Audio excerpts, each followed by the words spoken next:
US House Speaker Nancy Pelosi has cast a doubt over the impeachment process after she would not commit to sending the articles of impeachment against President Trump to the Senate.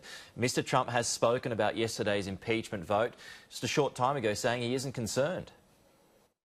Well, I don't feel like I'm being impeached because it's a hoax, it's a setup, it's a horrible thing they did.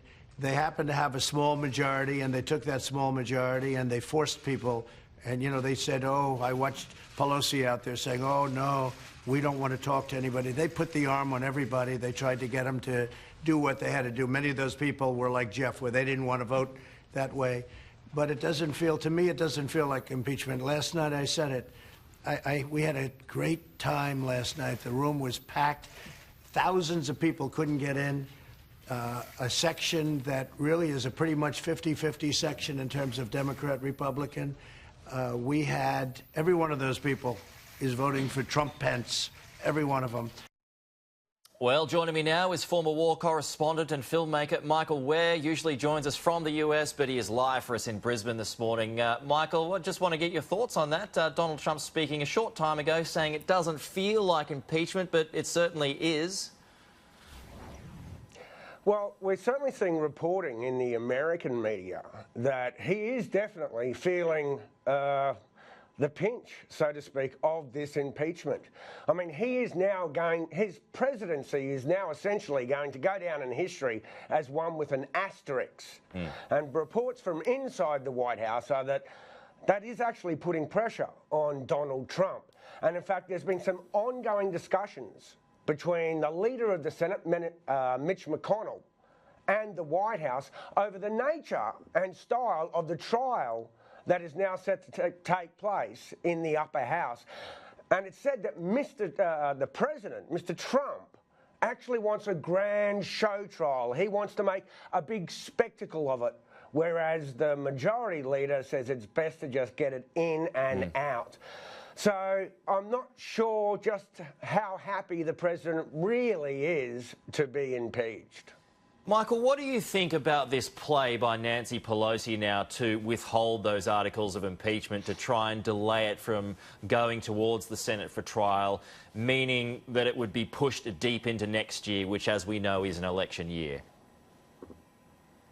Yeah, look, that move did surprise me too. She's on very dangerous ground here because, you know, the Speaker can't afford to lose what faith the public has in this process. And if she delays too long, then it becomes a purely political exercise. Now, at the moment, she's arguing that she's not prepared to forward the articles of impeachment on to the Senate for the trial until the terms of the trial have been set. I mean, let's not forget, essentially, the American Senate acts as a jury who will decide guilt or innocence.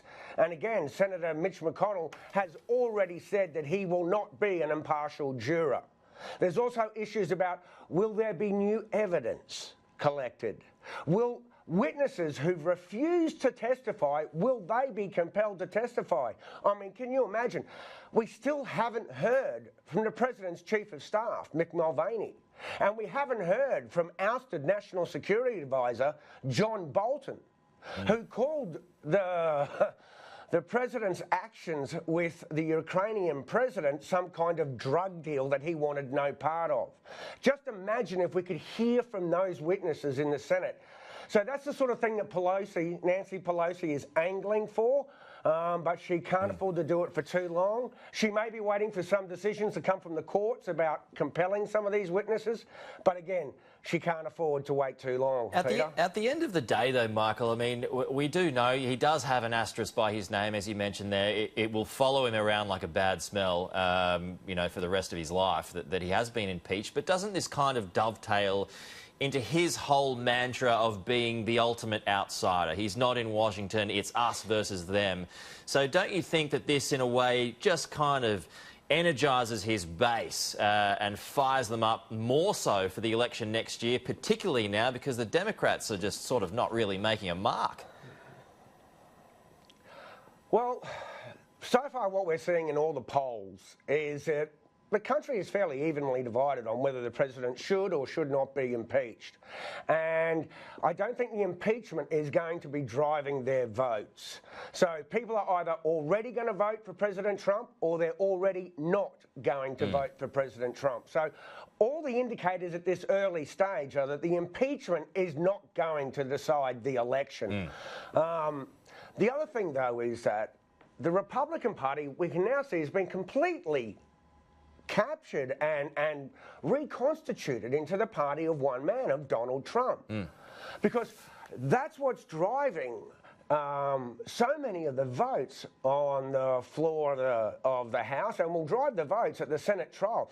That moderate Republicans are terrified of Donald Trump's base. So really, it's the party of Donald Trump, and we're seeing him wield that power. You've spent a bit of time now in the US, Michael. I mean, where's the threat coming from when it comes to the Democrats? Who do you see as being the most dangerous contender next year? To him, I mean. Yeah, that's a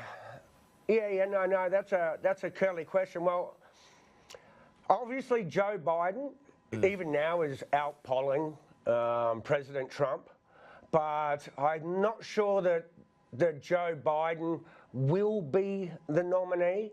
I think the one that the president would be most worried about at the moment and will be keeping something of a wary eye upon is Mike Bloomberg, another real billionaire who's got tons of cash he's already spending on national TV ads, and instantly is polling at 5%.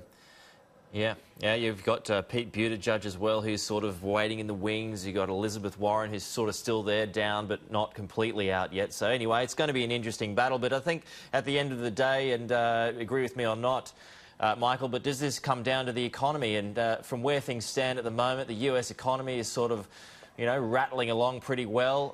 Unemployment's at the lowest it's been in 50 years. I mean, as Bill Clinton, the other man who was impeached, Bill Clinton always says, it's about the economy, stupid. Yeah, that's exactly what they say. It's the economy, stupid. And you're right. A lot of the economic indicators in the United States are fantastic. As you said, unemployment. There's certain weaknesses, but overall, he is overseeing a very strong economy. And you saw this morning that the New York Stock Exchange basically ignored the impeachment and carried on. So yes, there will be a lot of votes from the hip pocket, as there always are. But let's not forget, you know, there's a lot of his base who have been hurt by the tariff war with China, for example, soybean growers and others. A lot of the blue-collar voters who drifted over to the Republicans to vote for President Trump, many of them still haven't found jobs yet back in the manufacturing industry. So the economy really is powering along, but somehow or other, President Trump's been able to defy that, whether it's in terms of popularity or unpopularity, because his presidential approval rating has never really gotten above 43 or 44%. That's one of the lowest approval ratings for a president long-term in history. Welcome back to Queensland, Michael Ware. We've only got records that are breaking at the moment. I'm feeling the heat, you can tell. It's all right. No, most of Australia is definitely feeling the heat at the moment. Record temperatures are tumbling. Michael Ware, always good to talk to you. Thanks so much for joining us. We'll chat.